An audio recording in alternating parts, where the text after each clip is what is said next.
Hello, friends. I'm Kush Khandelwal, and this is Ageless Athlete. A few years ago, I started asking questions that would not leave me alone.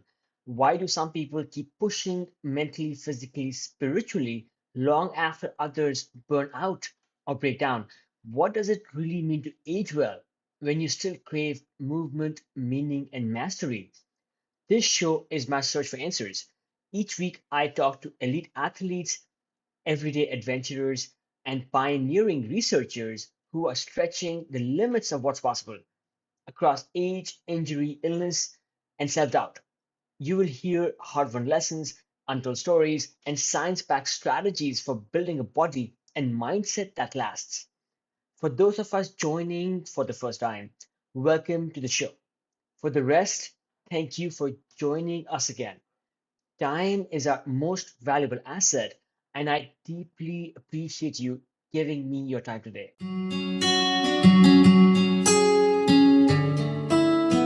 If you are listening to this on Christmas Day or during the holidays, and to those who celebrate, thanks for being here. This time of year tends to make people take stock. You notice what stayed with you this year, what fell away, and what you are still trying to figure out as you get older. That felt like the right backdrop for this conversation. My guest today is Steve Swenson. If you know his climbing history, you already know the headlines.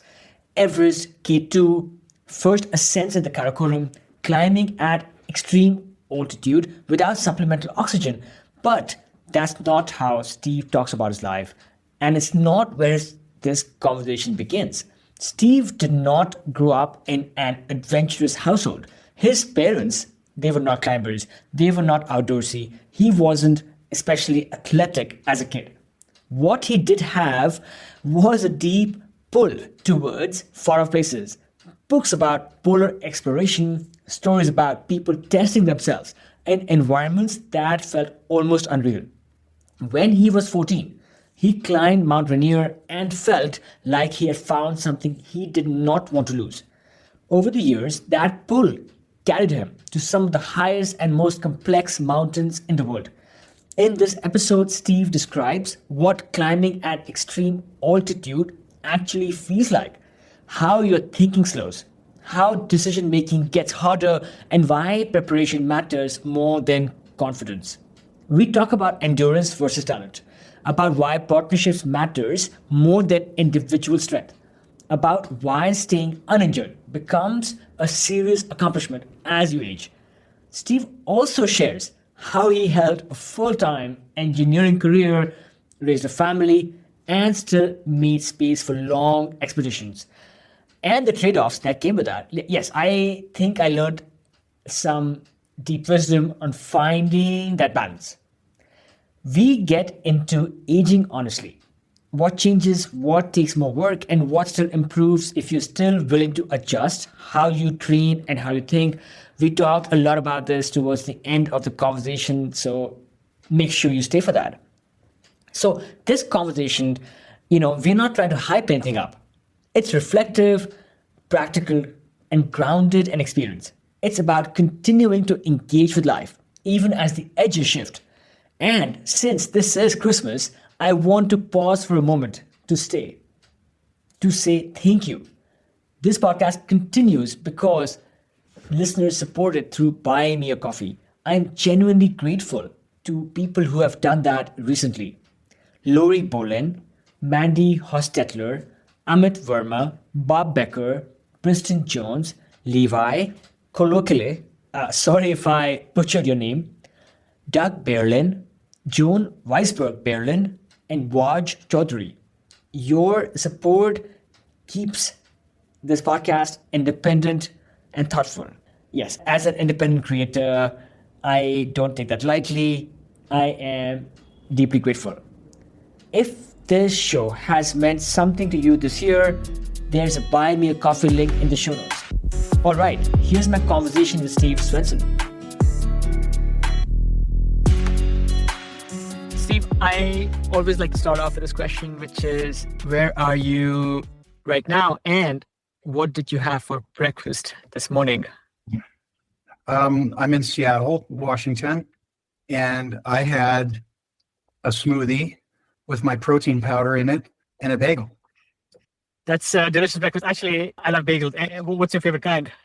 Sesame. Lovely. Is Seattle known for its bagels? I don't think so particularly, not any more than New York or something like that. But Okay. you can buy nice bagels here. Yeah, for sure. It's a big city. You can get anything, you know. It's a big city. You can get anything. Yeah. Steve, you've been climbing for decades, but I would love to have you speak in your words for our listeners. If someone asked you who you are as a climber, what you have been chasing all these years, how would you describe it? What I've been chasing all these years? Yes. Well, I don't think I've really been chasing anything. I think that for some reason, when I was quite young, I just became quite enamored with mountain landscapes. My parents didn't really do anything like mountain climbing or backpacking or really outdoor recreation or really sports of any kind. I wasn't really good at any ball sports. And I really had a real thirst for adventure, and exploring from when I was quite young. To me, that sort of combination of wanting to explore and loving that mountainous areas and envisioning myself up on big high peaks where I could see for miles and miles was very exciting to me.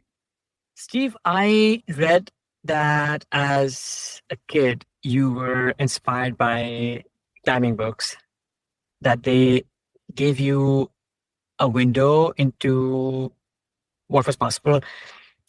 I can relate.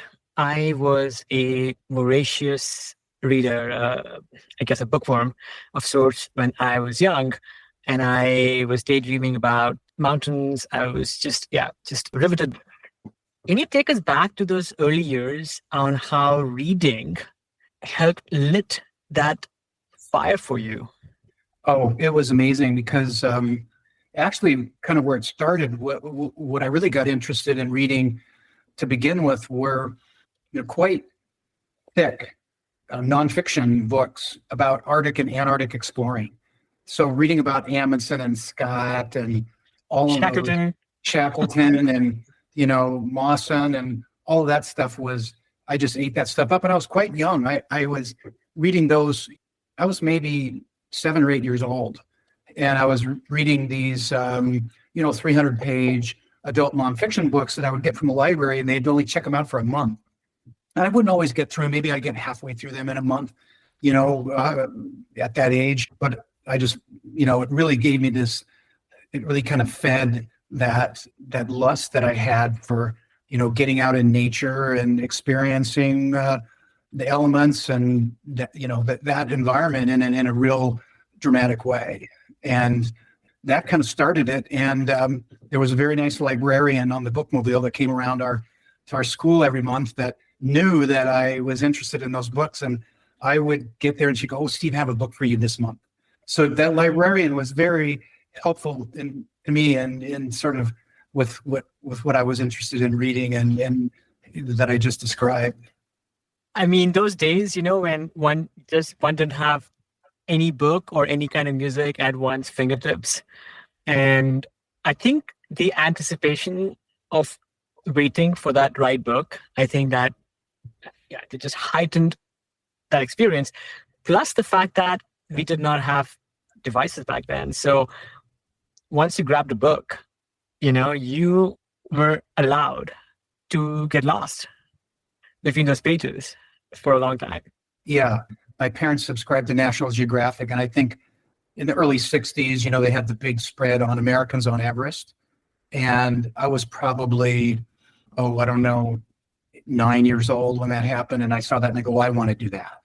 To me, that just looked like you could be in outer space or something. Those mountains looked so huge and so formidable and so otherworldly that I was just like, oh yeah, that's what I want to do. I want to climb mountains like that.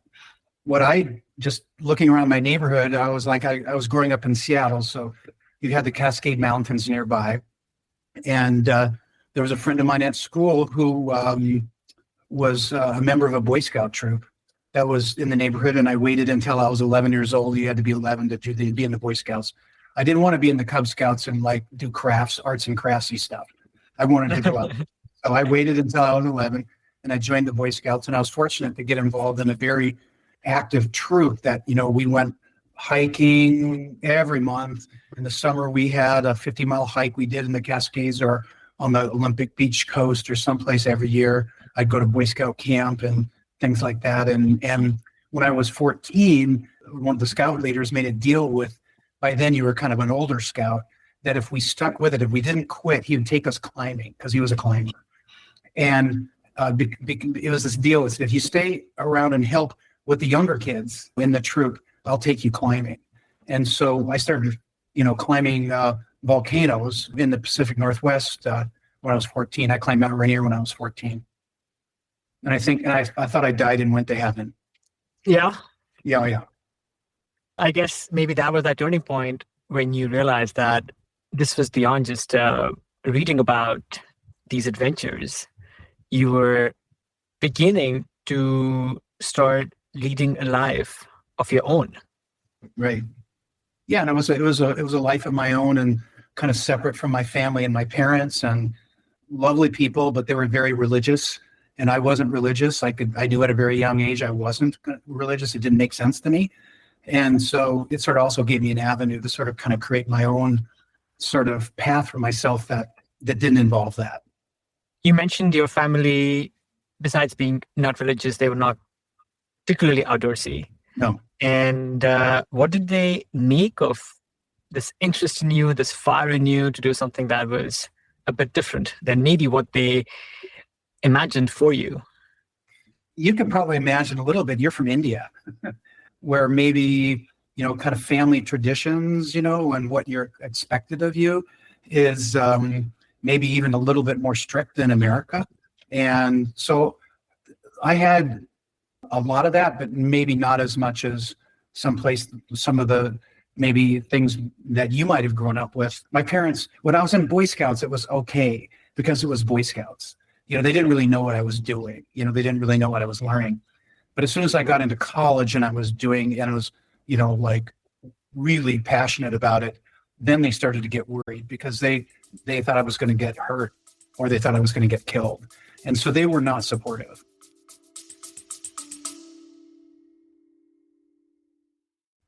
Friends, it means a lot that you're here. I pour a ton of heart into the show. The research, the interviews, the editing, it's all me, trying to share stories that matter.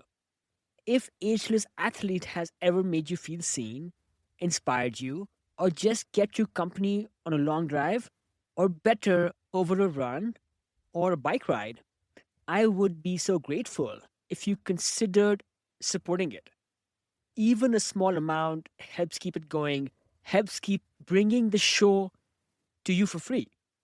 You can chip in at buymeacoffee.com/agelessathlete. Again, buymeacoffee.com/agelessathlete. You can find the link on the show notes as well. Thank you for listening and for being part of this. Yeah, no, for sure. Indian culture is, even back then, I mean, back then even more so, was more conservative. I was fortunate, though, that my family would take us backpacking in the Himalayas when I was young. That was a big part of my dad's ambitions to expose us to the mountains. But yeah, maybe similarly, they did not expect that this would become this overarching passion. One interesting thing about the culture in India, and you spent so much time in that part of the world, is that the mountains in some ways are part of the traditions, the history, the lore, and there are lots of like pilgrimage activities. Like to the Ganges and all those different spots. Yeah. The mountains are revered in a way, but for sure, like not beyond that.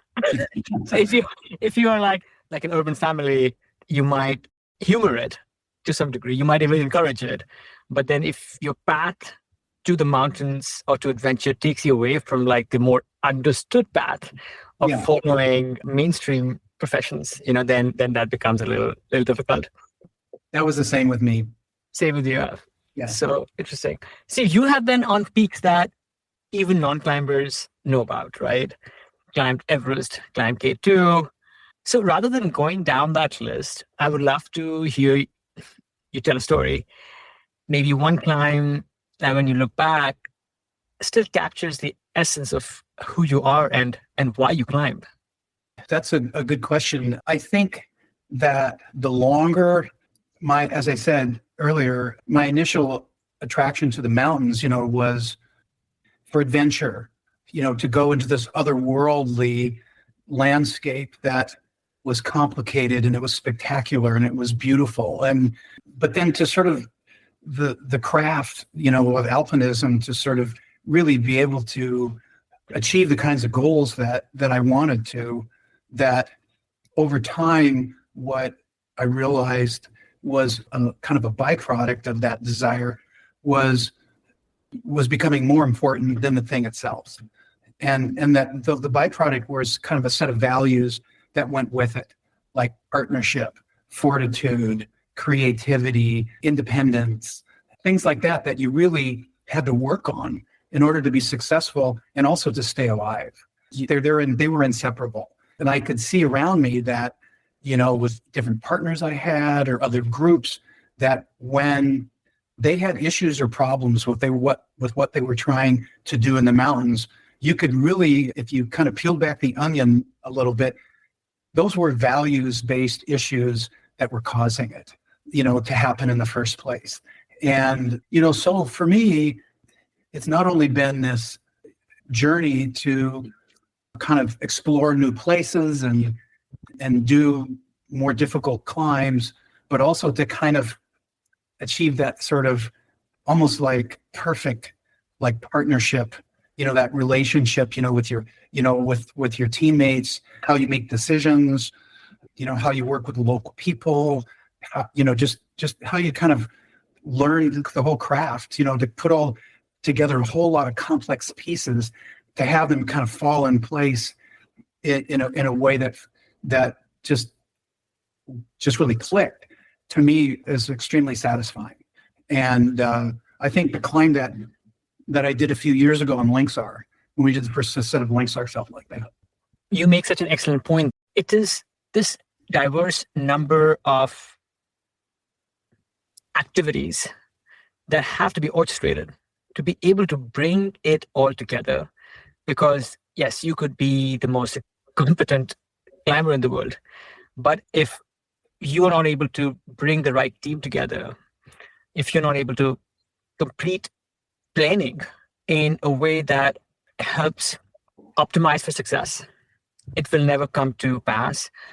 And even more than that, like you pointed, you were accomplishing these ascents in some of the most difficult parts of the world, and not just difficult because of the terrain and the magnitude of the climb, but because of the socio-political conditions that required the most delicate type of maneuvering.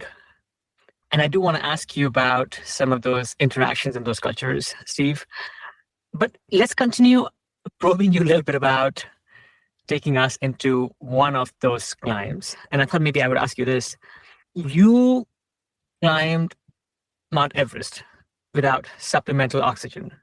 And I think you did that for some other big peaks as well.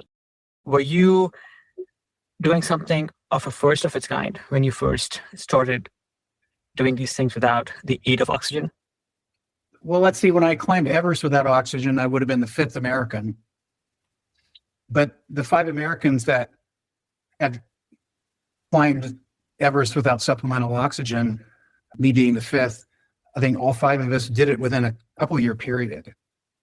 So it was all kind of, it was relatively new kind of thing in America. I think that, I'm not 100% sure, but I think worldwide I would have been number 50 to have climbed Everest without supplemental oxygen. So still not a lot of people that were doing it then. I think in some ways, big mountains like Everest and K2, maybe you want to talk about this later, have become so commercialized that they've actually reverted. A mountain like K2 was first climbed with oxygen, first two ascents, and then with the Americans in the third ascent in 78, and then for years after that, no one was using supplemental oxygen on the K2.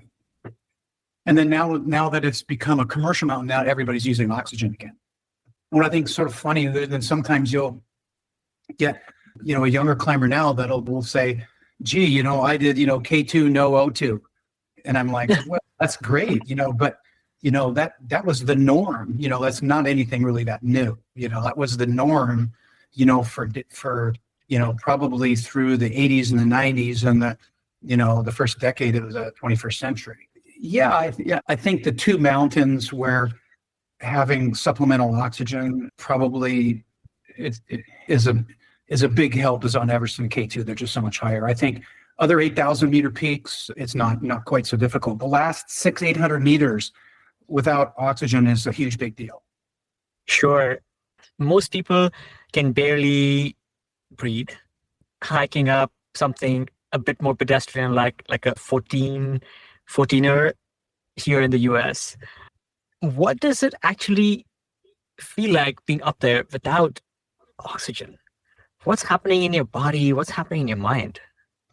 Well, we'll probably get into a conversation about training and things like that later, but in terms of how I felt, it's been a while now, 30, 40 years for some of this, 35 years since I climbed K2, and 31 years since I climbed Everest. A lot of these other first ascents to 7,000 meter peaks and the Karakoram or things that I did much more recently. But those climbs back then, as I recall, when you get that hypoxic, it feels like someone just took this sort of like a little bit of a haze over your brain, like a shawl. Somebody took this shawl that had little holes in it or something, just something that everything's not quite, takes the edge off of everything. Your brain is moving way slower. It's not a good idea to be trying to make difficult decisions when you're that hypoxic, because it's going to take you a really long time to make a decision, and it's easy to make a bad decision. Yeah, just everything really slows down, and it's painful. It's painful. I have no idea. I didn't measure it. What your oxygen saturation would be at the top of Everest without supplemental oxygen. And I'm pretty sure if you walked into the doctor's office and they put the oxygen saturation meter on your finger, and the number that showed up was the number that it was when I was on the summit of Everest, they would think there was something terribly wrong with me. Yeah, not advised to do that for most of us. Yet here you were climbing the tallest peaks without the aid of oxygen. Actually, are there any long-term effects on your body on being subjected to this hypoxia? Is this something that there's been any good studies on that? Okay. And then while you were climbing without oxygen, were there times when you had to turn around, or you had to maybe rely on supplemental oxygen that you had brought with you? Yeah, I think probably when I did climb K2 in 1990, that was my third attempt on the North Ridge from the Chinese side. And I'd attempted the North Ridge of K2 from the Chinese side earlier in 1986 with a team where we were climbing expedition style. We were fixing ropes and establishing fixed camps and going up and down the ropes. And there was a lot of attrition in the team from health. A lot of people they got above a certain point, they just really couldn't function. And really it got down to really only like 3 or 4 of us that could really, maybe just 3 of us that could function when it got to, trying to go. And then at the very end, just 2 of us. I made a summit attempt with Alex Lowe where we got quite high, but not all the way.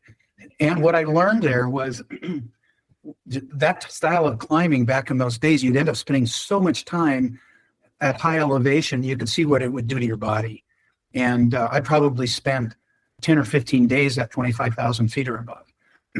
And what I realized was to climb at extreme altitude, you want to get acclimatized, but then you really want to above a certain elevation, you want to go up and back down pretty quickly, because your body's not going to withstand that long exposure to that extreme altitude for very long without you can get stronger and stronger with your acclimatization, but then you stay there very briefly, and then you start going downhill on the other side. And I know that on that trip, by the time I tried to make a summit attempt, I was already going downhill and wasn't as strong as I'd been earlier in the trip.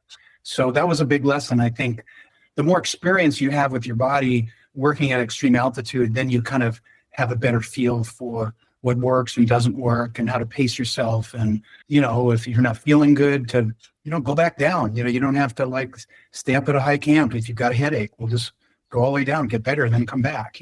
These are all things that I learned from experience.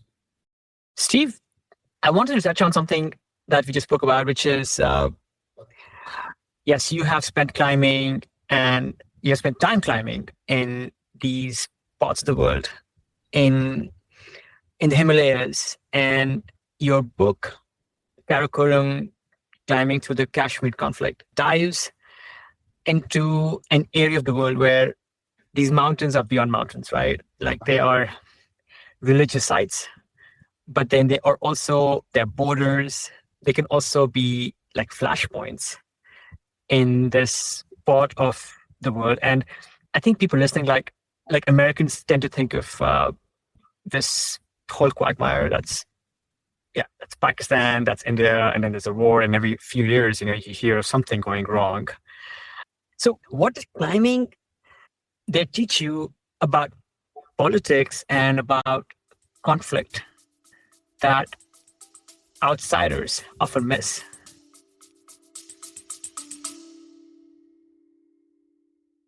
Hello, friends. Just a quick break. This is not an ad. If you have been enjoying these conversations, I would love for you to subscribe to my newsletter. It is where I go deeper, sharing stories, reflections, and behind the scenes insights that don't always make it into the podcast. I write about what I'm learning from elite athletes and how to stay ageless in body and mind. If you have ever wanted a thoughtful, inspiring read that ties it all together, training, aging, mindset, and awe, you will love this. You can find the link in the show notes or just head to agelessathlete.co. Again, www.agelessathlete.co, that is, to sign up. And yeah, just a couple of emails a month, and you can unsubscribe anytime. Absolutely no spam ever. Okay, back to the show. I think my early interest in the Karakoram, which is right in the thick of it, as you're alluding to, started with an interest in wanting to do first ascents on big mountains that interested me. There was a kind of a political wilderness that existed in the Karakoram because there were big blocks of time when that range was closed to foreigners.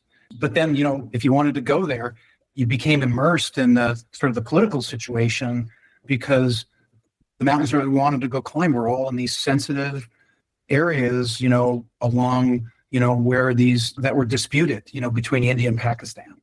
And so everything was heavily militarized. You had to get special clearances to go there. There were army checkpoints. You had to have an army liaison officer go with you to make sure you only went where you were supposed to. There was a lot of rules that you had to comply with in order to, as part of the permitting process.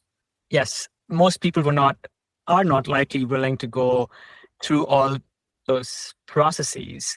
And yeah, sometimes even applying for a visa to one of those countries, just that is daunting enough. And to get the right permits to be able to go climb, especially when there's a war, this low intensity war, so to speak, that is always happening in those parts. I mean, that requires another level of planning. So obviously, yeah, you were motivated. But again, I'm just curious, any thoughts on just the culture and the identity of those people over there that we in the West tend to miss? You have the whole army presence, but the army presence is something that those countries, India or Pakistan, kind of gets superimposed on, the local people and local cultures. And, they get some employment from the military to do some things, but but really, these villages in these very remote valleys in the Karakoram, I've been there for a long, long time. The languages that they speak have more of Tibetan roots, than they do from languages, further south. And so most of my interactions with the locals when we've gone on expeditions have been with the local people there, because they're your cooks, they're their porters, they're the Jeep drivers, they run the hotels, all of those, all those people are, you couldn't do it without them. And on our early trips there in the early 80s, you didn't have all these adventure tour companies that you just pay them a lump sum and they take care of everything. Those didn't exist at the time. You had to do everything yourself. So there was a big learning curve on all the logistics. Like my first expedition to the Karakoram was Gasherbrum 4, which, you're walking for 10 days past the last village where you have to feed. We had 50 porter loads to get to base camp, but you had to start with 100 porters because you had to have 50 porters to feed the entourage every day. As you went along, you were consuming quite a bit of food with that many people. Every day we would lay off 5 porters because we ate 5 porter loads of food, as we moved along. And so you had to figure out all those logistics. I'd never done it before. And, you couldn't hire somebody to do it. You just had to figure it out. There was a lot to learn. Steve, was this the era when I think Nepal did not have paper currency? So you had to have porters just carry bags and bags of coins? Or were you after that? Yeah, paper money. Okay. The paper money is, there's always, you need like a whole backpack of paper money because the money's not worth very much.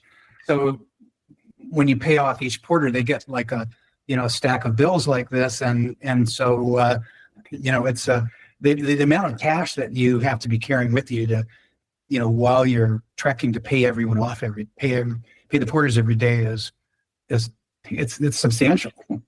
Sure. Yes, you were just learning these things on the go, right? On what it takes to be able to orchestrate these types of expeditions, because you might have started out with this like single-minded purist goal that I am going to identify these lofty peaks and try and do first ascents.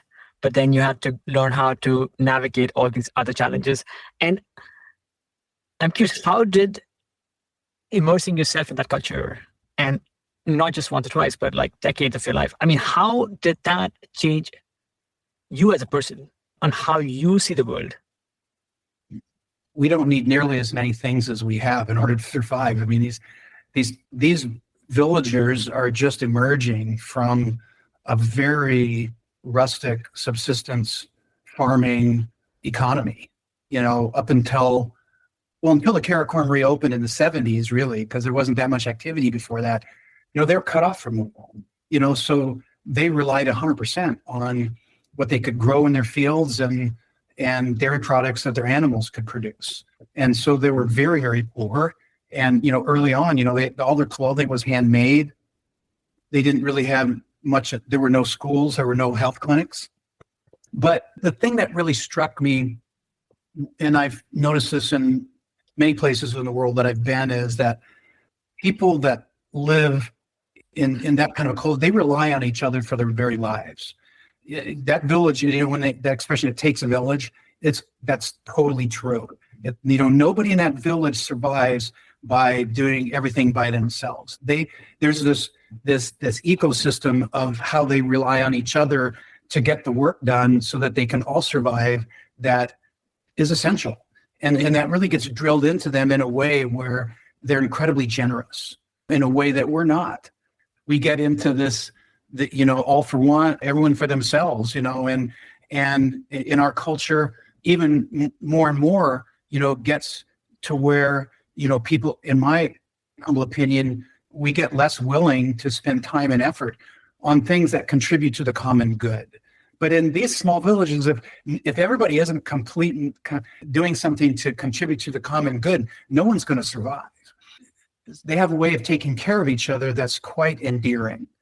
You'll notice, whether it's Sherpas in Nepal or Baltis in Pakistan, that people come back and they're very touched by that because there's such an honest, sincere willingness to serve, and because that's how they survive. That's how they live. And it's like here you go back to their village and you go to their house and they start trying to give stuff to you off the shelves. And I'm like, no, you keep that. I don't need that. You need that. I don't need that. And it's a very uplifting experience. And I've formed some very, very close friendships with people who have accompanied me on trips there for decades. And they're like family, like brothers to me. That's such a good point, Steve, because I grew up in that same culture. And maybe there's almost a linear correlation between, the poorer you are, the more you interdepend, and maybe even the more generous you are with your things, because you just used to sharing everything with everybody. Yeah, it's quite a paradox, isn't it? It's like the less you have, the more you feel like you want to give away. The more you have, sometimes the more you want to keep it and want more and not necessarily willing to share it. It's a very strange paradox. And, and it's very applicable to our culture right now, where you see a lot more income inequality, where you're seeing a smaller number of people, getting a bigger and bigger share of the pot all the time, and I always scratch my head and go, well, why? Why would you want that? Why is that so desirable? It just doesn't make sense to me. Steve, one thing I find fascinating about your career, like you were climbing at a professional level, but you still kept a full-time career in engineering, like the whole time. You are taking like weeks, months out of your life annually, maybe more, to be able to do these things. So how did you make that work without getting fired? I mean, I'm not sure that it's something that, things have changed so much, since I was doing that I think the work environment for young people today is completely different than it was when I was, working in the 80s and the 90s and the early 21st century. Like when I first started working, there was no internet. Not everybody had a computer on their desk. Hand calculators we were just out of a slide rule age. This is probably ancient history maybe some of the people that listen to Ageless Athlete would know what I'm talking about, but certainly young people don't. But one thing about engineering is, I was in a consulting business and we had to compete for all of our work. I did mostly water resources, environmental engineering. So all my clients were public agencies, City of Seattle, State of Washington, King County, Snohomish County, big municipal clients. And it was a very, structured process for competing for work. And engineers really, your training and interest is not so much like understanding and, really listening to other people about what their problems and issues are. What do they need? Why do they need help? How can you help them? Most of the engineers that I work with aren't very good talking with other people, listening to them and coming up with good ideas, for how you could help them. And that's what you needed to do to be able to sell work. And so I fortunately, I was able to do that. In my world, you become a little bit of a unicorn if you can do that. And my advice to younger climbers when they ask me that question is, they say, if there's something that you can do that hardly anyone else can do, and you can do it well, people will put up with stuff like, I'm going to disappear for a couple of months here right now, because they're not going to be able to, if they could find someone to replace you who wasn't doing that all the time, they would. But in my case, it was like, oh yeah, well, that's what Steve does, but he's really valuable, so we like to have him around. You crafted your own path, because again, from what I imagine of those cultures was that there was this, everybody else around you followed the script of the company. You put in 40 or so hours a week, you go home on the weekends, you get like 2 to 3 weeks a year, and you buck the trend. Excellent, Steve. Moving on to, again, making these trips possible from the family side. Like if you are absent at work for like a length of time, usually the work will not stop. Somebody else will pick up the slack. But harder to do so when you have a family behind. Can you talk about maybe some of the harder trade-offs you've had to make to be able to pursue these goals? One thing that I say to climbers, who ask me about that as well, with family thing, is that, I mean, this might sound a little but if I'm going to go away, the biggest impact for me going away, and my family was lost income, because I wasn't getting paid. I'd get my salary from my, by then maybe 2 weeks to a month of vacation every year, but I'd run through that. So I'm taking leave without pay. So, I had to make enough money so that if I'm going to be gone, that my family has what they need to be comfortable while I'm gone. I would see some other climbers trying to do what I was doing, but they would kind of leave their family behind, and it was not everything that they needed to sort of live comfortably, and that's not sustainable. The family's not going to put up with that. The partner is going to be like, what the heck? So first of all, logistically, you have to have a solid home situation there, if you're going to be gone for blocks of time, so that everybody there can go about their normal activities every day, going to school, going to sporting events, things like that those, with my wife and my children, that could, just proceed. I'm not there to help like I normally would, but it has its own, kind of rhythm and has the resources to do that. That's, I think, really important. I think probably the hardest part of it sometimes is I would just miss one of my kids would have their 2-year-old birthday and I wasn't there. There's just certain things that were, if I wanted to, I couldn't do it all. If I would miss out on things that I didn't want to, but that was the choice. Those are the choices that I made. Steve, did your wife climb? I'm sorry? Did your wife climb? No, not really. She's liked the outdoors and did a few climbs with me, like on Mount Rainier or a few volcanoes, things like that, but she's not an avid climber, no. One of the hardest things, to be honest, is being with somebody who's not a climber and for them to be able to understand this pull. Mm. Did your wife get it? I think so. When we got together, I was right in the middle of it. So, it was, that was definitely part of the package. Any tips for listeners who have a partner who is not into the outdoors the same way they are on how to make that relationship work? You have to work at it, because it's sort of like the Venn diagram, where you have each of us as individuals, but then as couples, there has to be a certain amount of overlap. There are things that you enjoy to do together, things that you have in common.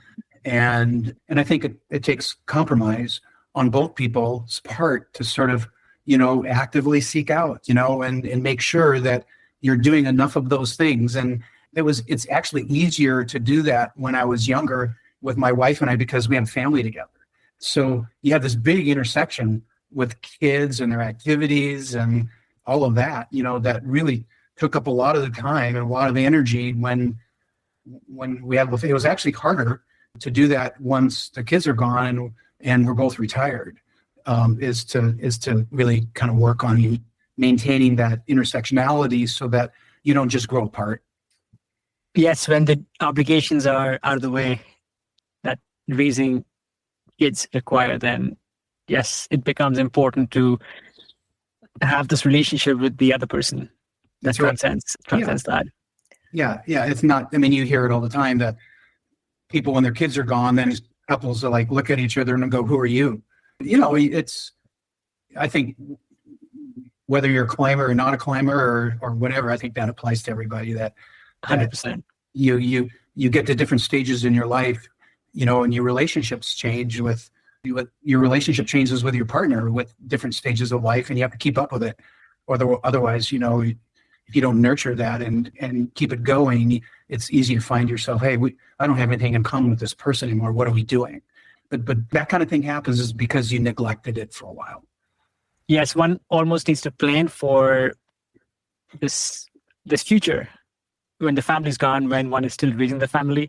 Yeah, like one has to plan for retirement while one is still maybe at the peak of their career. It's probably not that different, except that you're right, with family, with partnerships, one isn't always able to be that mindful Yeah, of the no, you're future. absolutely right about that. I just met with a good friend of mine the other day who's maybe like 10 or 15 years younger than me, who is kind of in the getting towards the last 5 or 6 years of his career, but they have kind of young children, and they're all in the middle of that. But when he's telling me about what they're doing, I'm like, my advice to him was, you and your wife need to find some more things that you're doing together without your kids.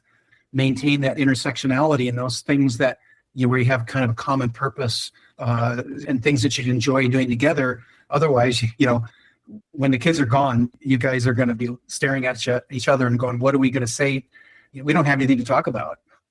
100%. Steve, what is climbing to you today? What are you stoked on? I think at this stage, I'm mostly, the biggest things that I would ever be able to do are things I've already done. I'm at an age now where really it's about maintaining my fitness and strength and a desire to do as much as I can for as long as I can. And kind of how that's manifesting itself is I really like to rock climb in the spring, summer, fall. And in the winter, I live in the Canadian Rockies and I climb frozen waterfalls. And and I can still do both of those things at a pretty high technical level. So I'm not doing big expeditions or big multiple day trips, but I can still climb Water Ice 6, and I can still climb 511 trad. That's impressive. So that's kind of and it's inevitable that my ability to do those things is finite. And so I've learned to appreciate it more and more. When I'm able to do something like that, I'm so grateful because it's still working, and next year it might not. And that's okay. I'll always keep doing things at whatever level that I can. It's like the old, I think, I always like that old Nike thing where it's like, there is no finish line. The finish line is when you're 6 feet under. Yeah. Yeah, I know. That's for sure, Steve. Like, I'm 47 and I'm still starting to feel grateful for what I'm able to do today, because somehow it's sunk in over the last few years that yes, I will not be peaking forever. That is going to be a point. But you are still doing amazing things. Have you just been very lucky with genetics? Like, have you had to work hard for this longevity in the sport? I think that for me, I don't consider myself really a really talented athlete with like fast twitch muscle stuff. I'm no good at catching a ball or doing really complicated gymnastic type moves. I can kind of do sort of things if I work, but I have to work really hard at it. But I think what probably benefited me more than anything is I've been involved in endurance sports since I was 14. I was a distance runner in high school. And so I'd been coached in an endurance sport from very early on. So I knew how to train. And for climbers of my generation, especially for what we were talking about earlier, was like climbing at extreme altitude, which is mostly an endurance effort. There's a bunch of climbing too, but really the meat of it, the thing that really separates people at that point is your ability is kind of your level of endurance to function at really low levels of oxygen. And so I would go on expeditions in the 80s and 90s with people who had no idea how to train for something like that. And generally I would outperform them because I would come on the trip. I was fit, but I'd worked hard to get ready. And they would say things like, "Oh, you just acclimatized, Steve, a lot faster than the rest of us." And I go, "Not really. I was just in a lot better shape coming here than you were." And then they would tell me about what they would do to train. And I go, "Oh, yeah, of course. You guys were doing they wouldn't do endurance specific type of training. They would just go out climbing, like go rock climbing or something like that for the day. I think that's going to be training for like being at 8,000 meters. That's not. The training at 8,000 meters is doing things like building up a huge foundation of endurance with long duration, low intensity, cardio, and then with that foundation, building on it, some interval training to build strength. And I think I've done that for decades. And I think that you get sort of muscle memory and a sense of kind of how your body works that carries you well into as you get older. I mean, I pull on that history every day of just having kept doing this for years and years.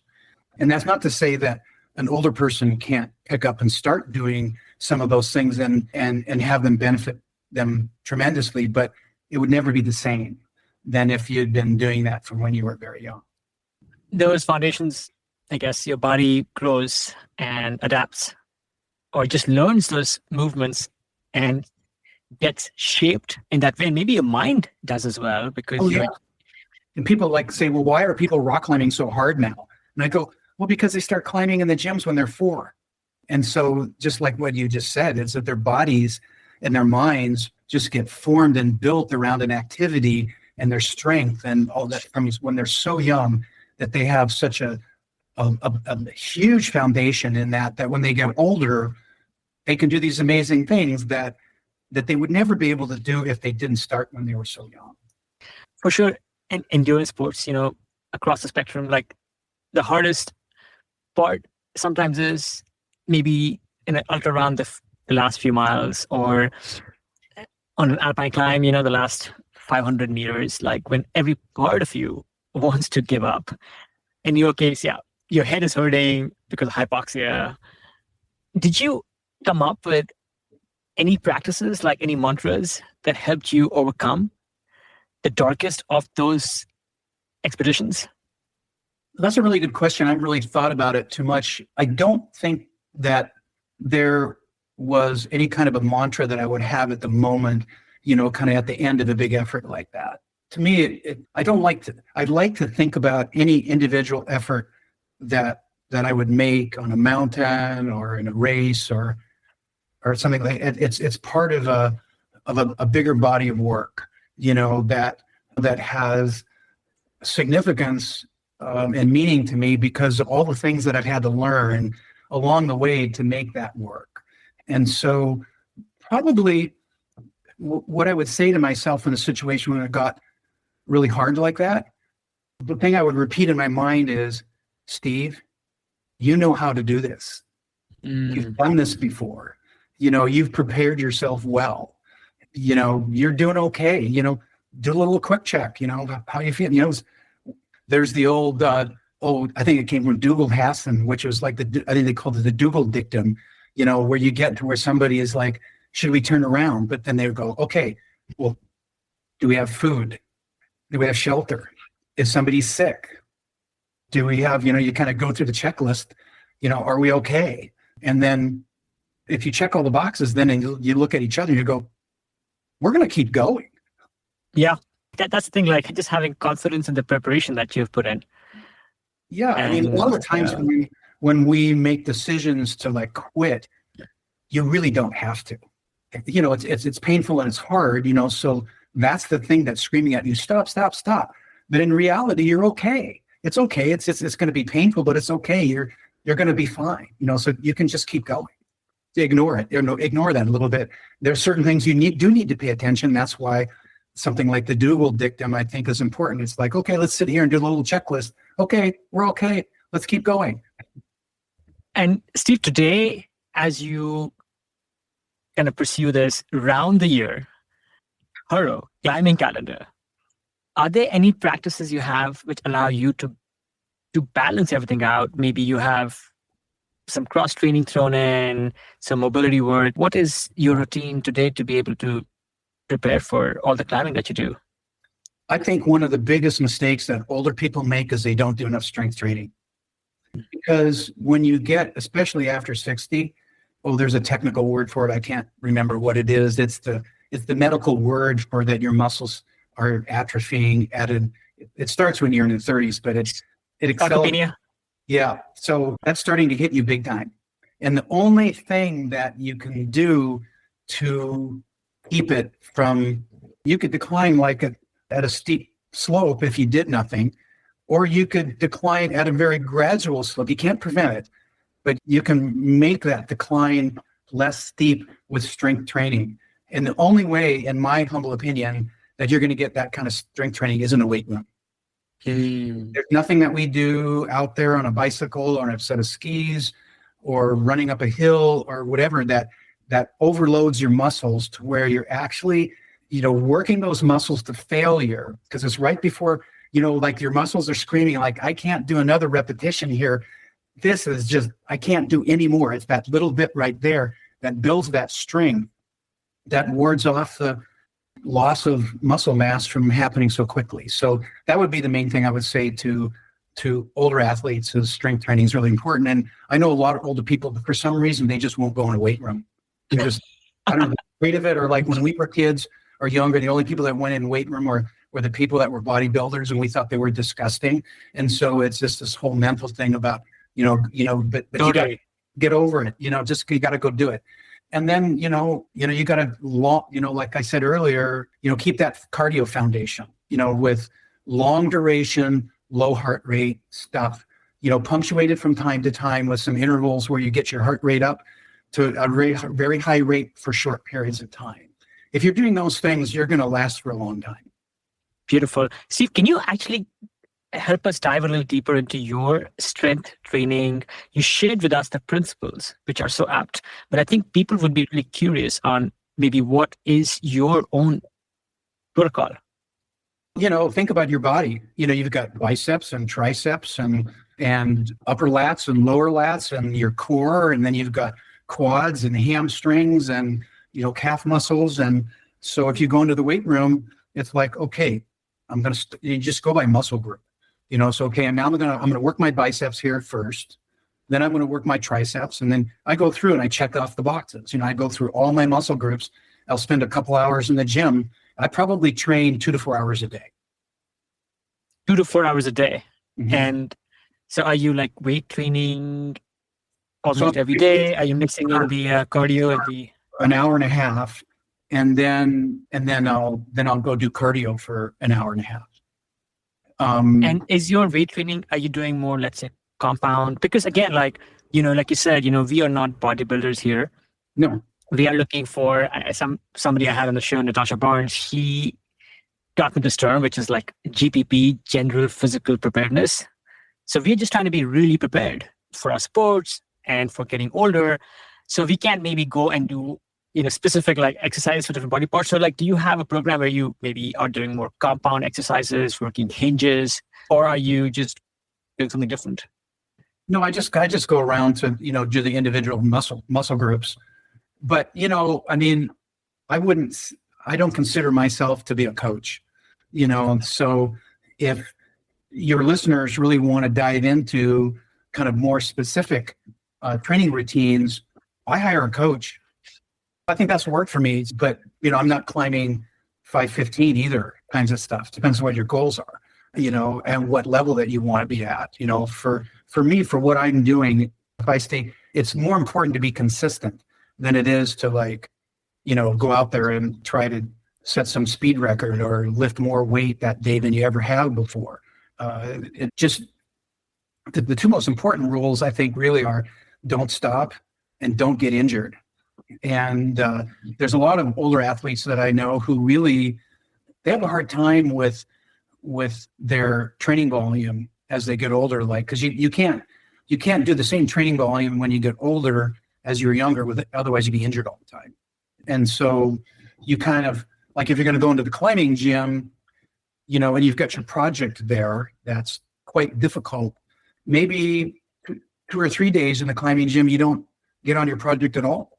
You just do a whole bunch of laps on stuff that's easier, to kind of build that foundation. And then once or twice a week, then you jump on your project. I see other climbers my age, like every time they go into the gym, they jump right away on their hardest project every time. And then they get injured, and I'm just like, okay, and then we have a conversation about it and they're like, well, I know I shouldn't do that. And then they just do it again. They can't help themselves. It's funny, Steve, doesn't matter what age, but, climbers will be climbers. Yeah.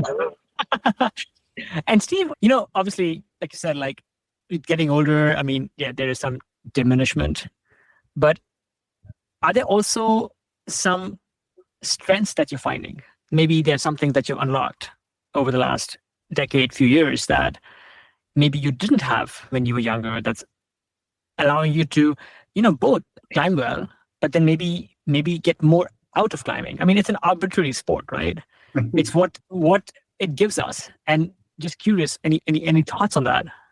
I mean, just off the top of my head, to try to answer that question, I would say it's a little bit like what we were just talking about. I think that it took me to getting a little bit older and then starting to experience repeated injury because I was doing too much to really understand better, kind of how to. It's very difficult to ride that line between doing as much training volume as you can and not get injured.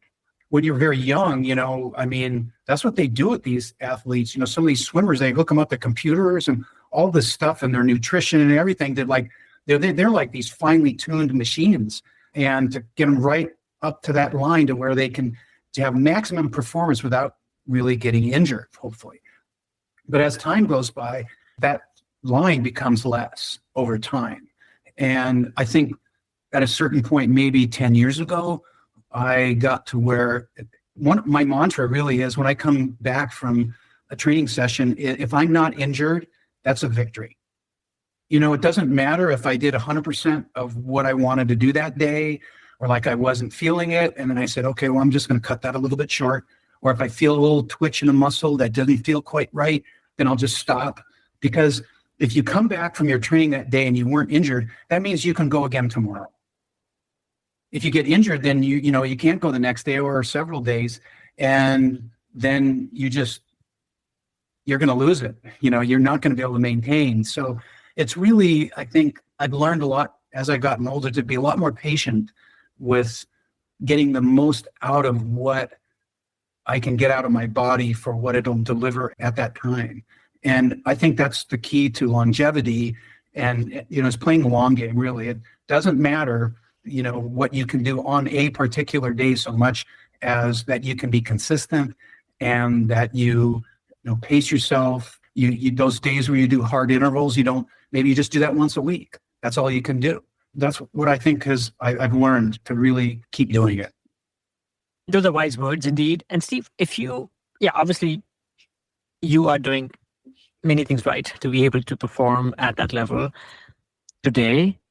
If you were, though, to go back, let's say a couple of decades, maybe when you were 50, is there something you would change with the way you were training or preparing?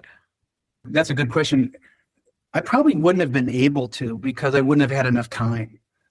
Because when I was working, and what we talked about before, I mean, I was between training and my family and my job and then climbing. I don't know how I did it really. It was full on. So I don't think I really would have, if I could let go of everything else that was going on in my life and all I had was climbing, I would have probably done more volume of training. So there would have been things that I would have been strong enough to do that I wasn't because I didn't have the time.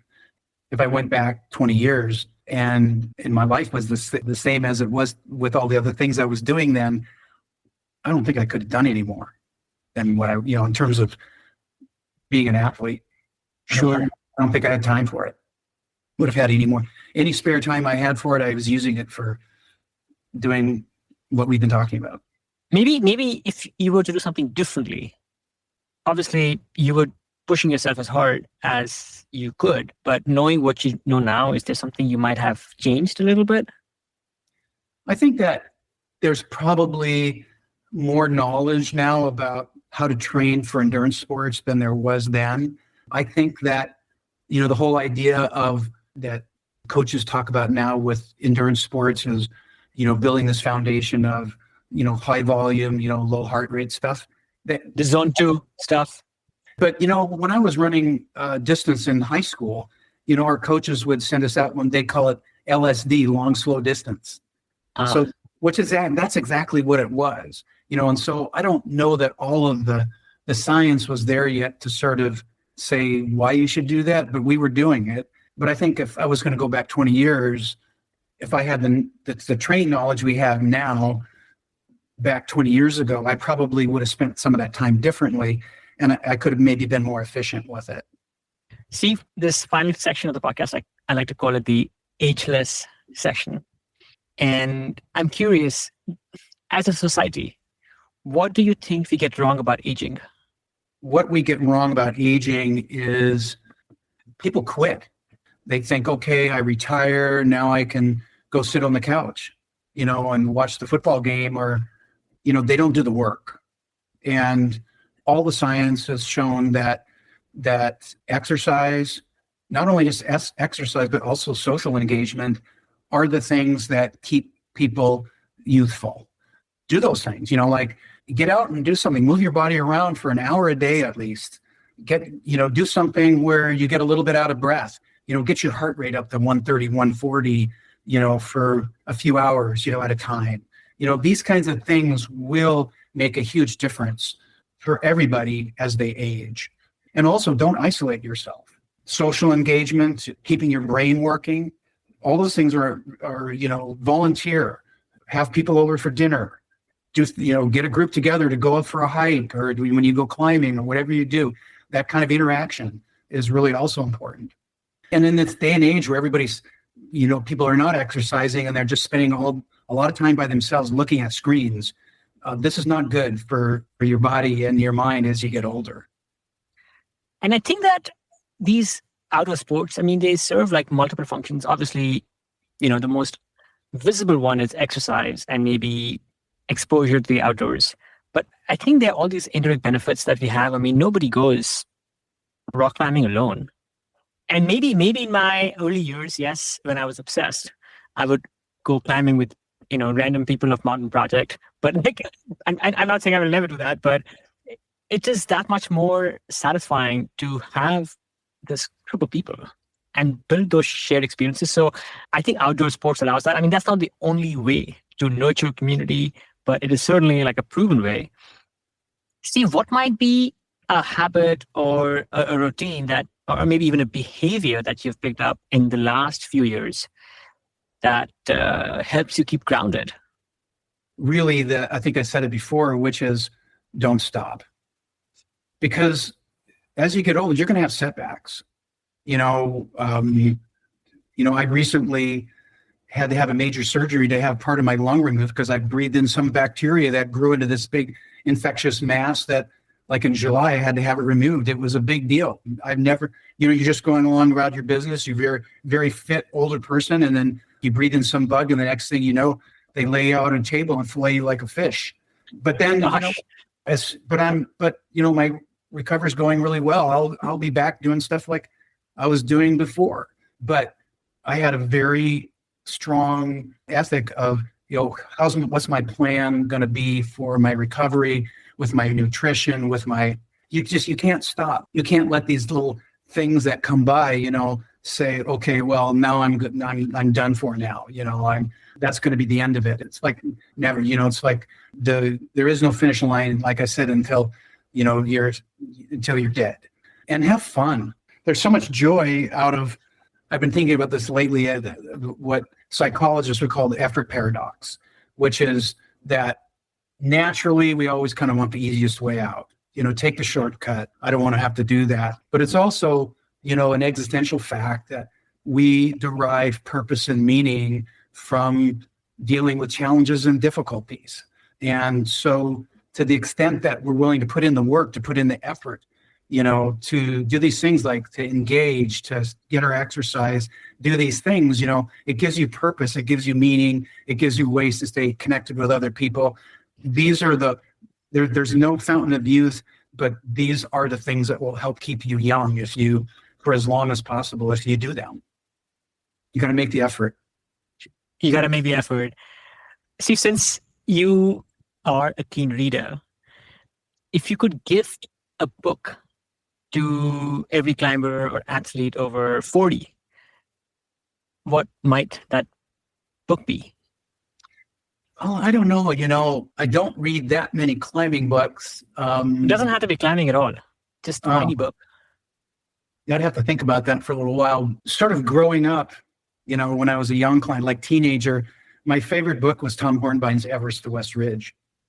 I thought those guys were so out there for 1963, and I still feel that way. That's a favorite book. Some of the old classics. that, were written, about early climbs in the Alps and things like that, I think are real worthwhile. I love Greg Chow's books, Into Thin Air. It's a great book. Steve, here's a fun question. In recent memory, what's been the best use of $100 or a similar amount that you spent on something? The best use of $100? Yeah. I would say, I don't know if it would be $100, might be a few $100s. Sure. But I buy a plane ticket. Jim Danini says this, who he's had on your show. He said, he would say to his client partners, it's sort of like, you haven't made the commitment to like this until you go buy the ticket. You go buy the plane ticket. So the question is for you, like, what have you spent?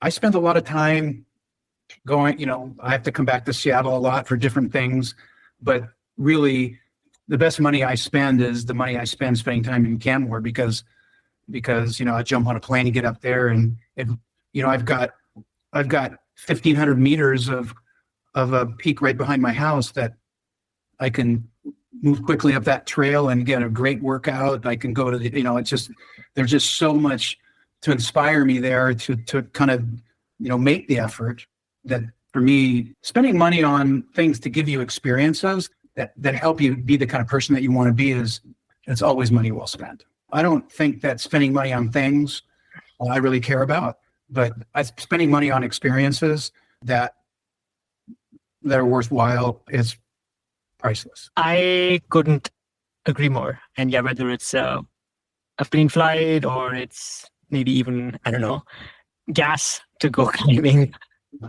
or even tickets to a show. Yeah, those are beautiful. Steve, last question for us. You've lived this rich life, immersed in adventures in the mountains and beyond. If there was a billboard on the side of a highway and you could leave any message for others to read, what would that message say? It would say something like, when you're laying on your deathbed and you're thinking about your life, you're not going to care about how much money you made. You're not going to care about how many mountains you climbed or the numbers of whether it was a 513 or a 515. You're not going to care about any of that stuff. What you're going to care about is the quality of your relationships with other people. And you're going to care about, that I put the work in my life to be the kind of person that I wanted to be. And if you can check those two boxes, you're going to be like, it's all good. Sure. So perhaps to paraphrase, it would be value your relationships and be the best person. Yeah, exactly.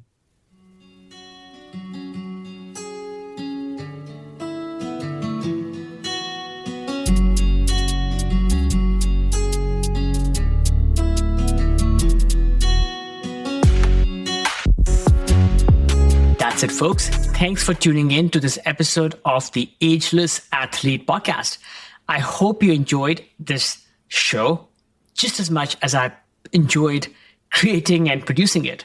Whether you are an athlete looking to push your limits or someone striving to maintain a healthy, active lifestyle as you age, there is always something new to learn. From Ageless Athlete, we bring you a fresh episode each and every week. If you liked what you heard, we would love it if you would take a moment to subscribe to the podcast so you never miss an update. And if you really liked what you heard, please leave us a review, crush those 5 stars on Spotify or Apple Podcasts or wherever else you listen to your podcasts. It helps us reach more people who are passionate about staying strong and resilient, no matter their age. Don't forget to visit our website and leave your email so I can send you occasional insights, stories, and tips to keep you inspired and motivated on your journey. You can also follow us on Instagram at Ageless Athlete Podcast and on YouTube at Ageless Athlete Podcast as well for even more great content. All of these links are available on the show notes for this episode. This show is entirely produced by me, Kush Khandelwal, based out of California with the help of my trusted adventure pup, Roger. Until next time, Keep challenging yourself. Keep pushing those limits. Stay mentally and physically fit. Continue doing what you love to do. And my friends, stay ageless.